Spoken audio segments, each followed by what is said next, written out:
ನೋಡಿ ಲಕ್ಷಿಸುತ್ತಾನೆ. ಜೇಷಾಮ್ ಜೆಬುದೊರೆ. ಅಧ್ಯಾಯ 7. ಯೆಹೋವನು ಮಹೋನ್ನತನು, ಆದರೂ ದೀನರನ್ನು ಲಕ್ಷಿಸುತ್ತಾನೆ.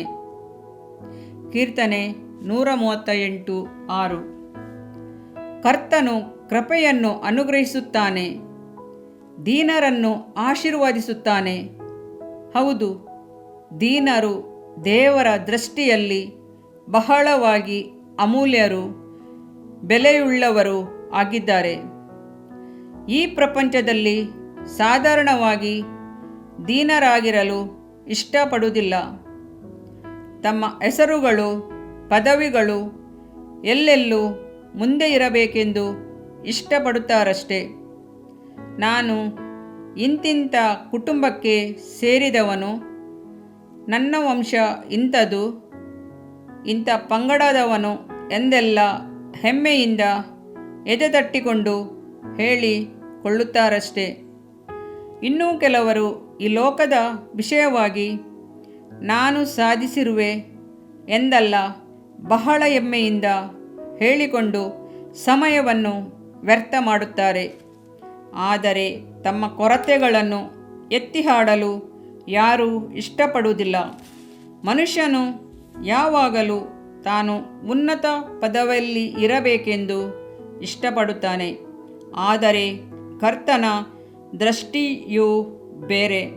ಭೂಮಿಯನ್ನು ಸುತ್ತಿ ನೋಡಿದಾಗ ಕರ್ತನ ಕಣ್ಣುಗಳು ದೀನರನ್ನು ನೋಡಿ ಪ್ರೀತಿಯಿಂದ ಲಕ್ಷಿಸುತ್ತಾನೆ. ಇದೇ ಕರ್ತನ ಗುಣಾತಿಶಯಗಳಲ್ಲಿ ಒಂದಾದ ಗುಣ. ಕರ್ತನು ಪರಲೋಕದಲ್ಲಿದ್ದರೂ ಹೇಗೆ ದೀನರನ್ನು ನೋಡುತ್ತಾನೆಂದು ಕೀರ್ತನೆಗಾರನು ಆಶ್ಚರ್ಯಪಡುತ್ತಾನೆ. ಮನುಷ್ಯನು ಮುಖವನ್ನು ನೋಡಿ ನಿರ್ಣಯಿಸುತ್ತಾನೆ. ವಿದ್ಯಾವಂತರನ್ನು, ಜ್ಞಾನಿಗಳನ್ನು, ಪಂಡಿತರನ್ನು, ಹಣವಂತರನ್ನು, ಬಲಶಾಲಿಗಳನ್ನು ನೋಡುತ್ತಾನೆ. ಅಂಥವರನ್ನೇ ಉಪಯೋಗಿಸಿಕೊಂಡು ಒಂದು ದೊಡ್ಡ ಸಾಧನೆಯನ್ನು ಮಾಡಲು ಎದುರು ನೋಡುತ್ತಾನೆ. ಆದರೆ ಕರ್ತನು ಆ ರೀತಿ ಅಲ್ಲ. ಆತನು ಮನುಷ್ಯರಂತೆ ಮುಖವನ್ನು ನೋಡಿ ನಿರ್ಣಯಿಸದೆ ಹೃದಯವನ್ನೇ ನೋಡುತ್ತಾನೆ. ಆತನು ಹೃದಯದ ದೀನತೆಯನ್ನು ನೋಡುತ್ತಾನೆ. ಈ ಪ್ರಪಂಚದಲ್ಲಿ ಅಲ್ಪವಾದ, ಬೇಡವಾದ, ತಿರಸ್ಕರಿಸಲ್ಪಟ್ಟ, ಧಿಕ್ಕರಿಸಲ್ಪಟ್ಟವರನ್ನು ಆತನು ಮೇಲ್ಮೈಯಾಗಿ ಕಾಣುತ್ತಾನೆ. ಕರ್ತನ ದೀನತೆಯನ್ನು ನೋಡಿರಿ. ಆತನು ಆಕಾಶ ಮಂಡಲವನ್ನು ಉಂಟು ಮಾಡಿದವನು. ಬಹು ಉನ್ನತನಾದವನೇ, ಮಹೋನ್ನತನೇ ಆದವನು. ದೇವದೂತರುಗಳಿಂದ ಆರಾಧಿಸಲ್ಪಟ್ಟು ಮಹಿಮೆ ಹೊಂದತಕ್ಕವನು. ಅದೇ ಸಮಯದಲ್ಲಿ ದೀನತೆಯನ್ನು ಧರಿಸಿಕೊಂಡು ದಾಸನ ರೂಪ ತಾಳಿ ಮನುಷ್ಯ ಸ್ವರೂಪವನ್ನು ಹೊಂದಿದನು. ತನ್ನ ಮರಣದ ಪರ್ಯಂತ ತಗ್ಗಿಸಿಕೊಂಡನು. ದೀನತೆಗಳಿಗೆಲ್ಲ ಆತನೇ ಮಾದರಿ.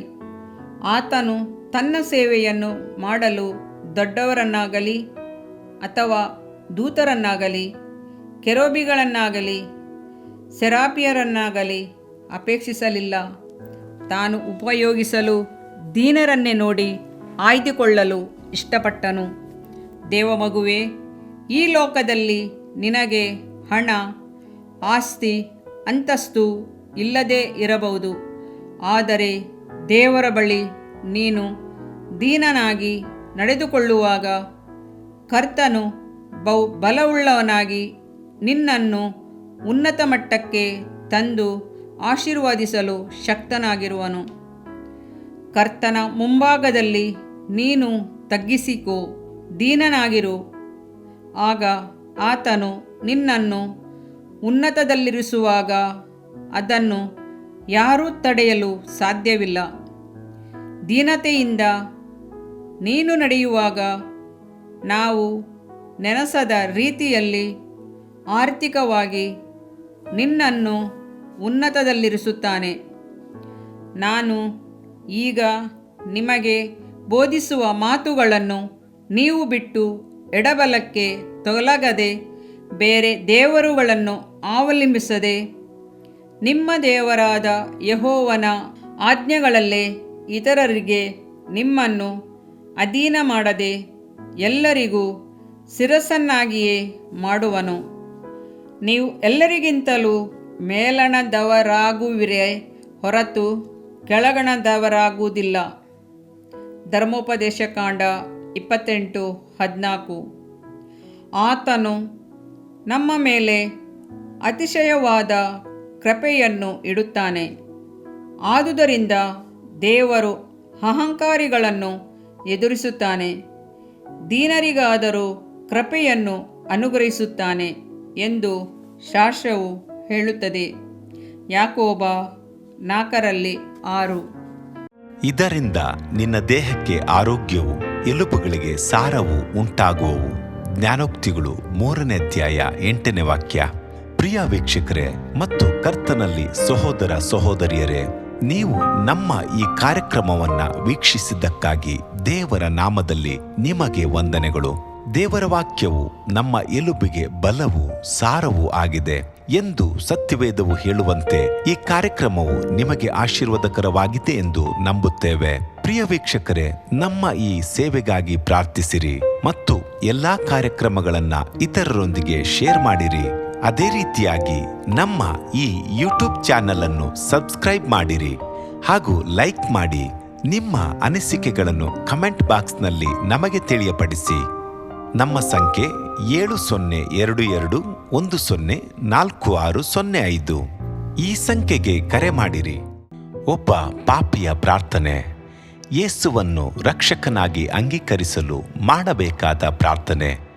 ಪ್ರಿಯ ಪರಲೋಕದ ತಂದೆಯೇ, ಯೇಸುವಿನ ಹೆಸರಿನಲ್ಲಿ ನಾನು ನಿನ್ನ ಬಳಿಗೆ ಬಂದಿದ್ದೇನೆ. ನನ್ನ ಬಳಿಗೆ ಬರುವವರನ್ನು ನಾನು ತಳ್ಳಿಬಿಡುವುದೇ ಇಲ್ಲ. ಯೋಹಾನ 6:37 ಎಂದು ನಿನ್ನ ವಾಕ್ಯ ಹೇಳುತ್ತದಲ್ಲ. ಆದ್ದರಿಂದ ನೀನು ನನ್ನನ್ನು ತಳ್ಳಿಬಿಡದೆ ನನ್ನನ್ನು ಸೇರಿಸಿಕೊಳ್ಳುವಿ ಎಂದು ನನಗೆ ಗೊತ್ತಿದೆ. ಆದ್ದರಿಂದ ನಾನು ನಿನಗೆ ಸ್ತೋತ್ರ ಮಾಡುತ್ತೇನೆ. ನೀನು ನಿನ್ನ ವಾಕ್ಯದಲ್ಲಿ ನೀನು ಯೇಸುವನ್ನೇ ಕರ್ತನೆಂದು ಬಾಯಿಂದ ಅರಿಕೆ ಮಾಡಿಕೊಂಡು ದೇವರು ಆತನನ್ನು ಸತ್ತವರೊಳಗಿಂದ ಎಬ್ಬಿಸಿದನೆಂದು ಹೃದಯದಿಂದ ನಂಬಿದರೆ ನಿನಗೆ ರಕ್ಷಣೆಯಾಗುವುದು ಎಂತಲೂ ಕರ್ತನ ನಾಮವನ್ನ ಹೇಳಿಕೊಳ್ಳುವವರೆಲ್ಲರಿಗೆ ರಕ್ಷಣೆಯಾಗುವುದೆಂತಲೂ ಬರೆದಿದೆ. ರೋಮ 10:9-13ನೇ ವಾಕ್ಯ. ಯೇಸು ಕ್ರಿಸ್ತನು ದೇವಕುಮಾರನೆಂದು ನನ್ನ ಹೃದಯದಲ್ಲಿ ನಂಬುತ್ತೇನೆ. ನನ್ನನ್ನು ನೀತಿವಂತನನ್ನಾಗಿ ಮಾಡುವುದಕ್ಕಾಗಿ ಆತನು ಸತ್ತವರೊಳಗಿಂದ ಎಬ್ಬಿಸಲ್ಪಟ್ಟನು ಎಂದು ನಂಬುತ್ತೇನೆ. ನಾನು ಆತನ ನಾಮವನ್ನ ಹೇಳಿಕೊಳ್ಳುತ್ತೇನೆ. ಯೇಸುವೇ, ನೀನೇ ಕರ್ತನು. ತಂದೆಯೇ, ನೀನು ನನ್ನನ್ನು ರಕ್ಷಿಸಿದಿ ಎಂದು ನಾನು ನಂಬುತ್ತೇನೆ. ನಿನ್ನ ವಾಕ್ಯವು ಹೇಳುತ್ತದೆ, ಮನುಷ್ಯನು ಹೃದಯದಿಂದ ನಂಬುವುದರ ಮೂಲಕ ನೀತಿಯು ದೊರಕುತ್ತದೆ, ಬಾಯಿಂದ ಅರಿಕೆ ಮಾಡುವುದರ ಮೂಲಕ ರಕ್ಷಣೆಯಾಗುತ್ತದೆ. ರೋಮ 10:10. ನಾನೀಗ ನನ್ನ ಹೃದಯದಲ್ಲಿ ನಂಬುತ್ತೇನೆ ಹಾಗೂ ಯೇಸುವೇ ನನ್ನ ಕರ್ತನೆಂದು ಅರಿಕೆ ಮಾಡುತ್ತೇನೆ. ಆದುದರಿಂದ ನಾನೀಗ ರಕ್ಷಣೆ ಹೊಂದಿದ್ದೇನೆ. ಅಪ್ಪಾ ತಂದೆಯೇ, ನಿನಗೆ ಸ್ತೋತ್ರ. ಲೂಕನು ಬರೆದ ಸುವಾರ್ತೆ 11ನೇ ಅಧ್ಯಾಯದಲ್ಲಿ ಬರೆದಿರುವಂತೆ, ನಿಮ್ಮಲ್ಲಿ ತಂದೆಯಾದವನು ಮೀನನ್ನು ಕೇಳುವ ಮಗನಿಗೆ ಮೀನು ಕೊಡದೆ ಹಾವನ್ನು ಕೊಡುವನೆ? ಅಥವಾ ತತ್ತಿಯನ್ನು ಕೇಳಿದರೆ ಚೇಳನ್ನು ಕೊಡುವನೆ? ಹಾಗಾದರೆ ಕೆಟ್ಟವರಾದ ನೀವು ನಿಮ್ಮ ಮಕ್ಕಳಿಗೆ ಒಳ್ಳೆ ಪದಾರ್ಥಗಳನ್ನ ಕೊಡಬಲ್ಲವರಾದರೆ ಪರಲೋಕದಲ್ಲಿರುವ ನಿಮ್ಮ ತಂದೆಯು ತನ್ನನ್ನು ಬೇಡಿಕೊಳ್ಳುವವರಿಗೆ ಎಷ್ಟೋ ಹೆಚ್ಚಾಗಿ ಪವಿತ್ರಾತ್ಮ ವರವನ್ನ ಕೊಡುವವನಲ್ಲವೇ ಅಂದನು. ತಂದೆಯೇ, ನೀನು ಕೇಳಿಕೊಳ್ಳುವವರಿಗೆ ಪವಿತ್ರಾತ್ಮನ ವರವನ್ನು ಹೇರಳವಾಗಿ ಕೊಡುವಾತನಾಗಿದ್ದಿ. ಆದ್ದರಿಂದ ನನ್ನ ಮೇಲೆಯೂ ನಿನ್ನ ಆತ್ಮನನ್ನು ಸುರಿಸಬೇಕಾಗಿ ಬೇಡಿಕೊಳ್ಳುತ್ತೇನೆ. ಕೀರ್ತನೆ 81:10 ಬರೆದಿದೆ, ಅಗಲವಾಗಿ ಬಾಯಿದೆರೆಯಿರಿ, ಅದನ್ನು ತುಂಬಿಸುವೆನು. ಕರ್ತನೇ, ನನ್ನನ್ನು ಪವಿತ್ರಾತ್ಮನಿಂದ ತುಂಬಿದಂತ ನೀನು ನನ್ನನ್ನು ಅನ್ಯ ಭಾಷೆಯ ವರದಿಂದಲೂ ತುಂಬುವವನಾಗಿದ್ದಿ ಎಂದು ನಂಬುತ್ತೇನೆ. ಅದರಂತೆ ನಾನು ನನ್ನ ಬಾಯಿಯನ್ನು ತೆರೆದು ನಿನ್ನ ಸ್ತೋತ್ರ ಮಾಡುವಾಗ ಅನ್ಯ ಭಾಷೆಯ ಅಭಿಷೇಕದಿಂದ ನನ್ನನ್ನು ತುಂಬುವವನಾಗಿದ್ದಿ ಎಂದು ನಂಬುತ್ತೇನೆ. ಈಗ ನೀವು ನಿಮ್ಮ ಬಾಯಿಯನ್ನು ತೆರೆದು ಮಾತನಾಡುವಾಗ ಪವಿತ್ರಾತ್ಮನು ನಿಮ್ಮ ಬಾಯಿಯನ್ನು ತನ್ನ ಭಾಷೆಯಿಂದ ತುಂಬುವವನಾಗಿದ್ದಾನೆ. ಇದು ದೇವರ ಭಾಷೆಯಾಗಿದೆ. ಈ ಅಭಿಷೇಕವನ್ನ ಹೊಂದಿಕೊಳ್ಳಲು ನೀವು ನಿಮ್ಮ ಸ್ವರವನ್ನ ಉಪಯೋಗಿಸಬೇಕು. ಅದರಿಂದ ನೀವು ನಿಮ್ಮ ಬಾಯನ್ನು ತೆರೆದು ದೇವರಿಗೆ ಸ್ತೋತ್ರ ಮಾಡುವಾಗ ದೇವರು ನಿಮ್ಮನ್ನು ಅನ್ಯ ಭಾಷೆಯ ವರದಿಂದ ತುಂಬುವವನಾಗಿದ್ದಾನೆ. ಪ್ರಿಯರೇ, ಈಗ ನೀವು ಪವಿತ್ರಾತ್ಮನಿಂದ ತುಂಬಲ್ಪಟ್ಟ ಆತನ ಪ್ರಿಯ ಮಕ್ಕಳಾಗಿದ್ದೀರಿ. ದೇವರ ನಾಮಕ್ಕೆ ಸ್ತೋತ್ರವಾಗಲಿ.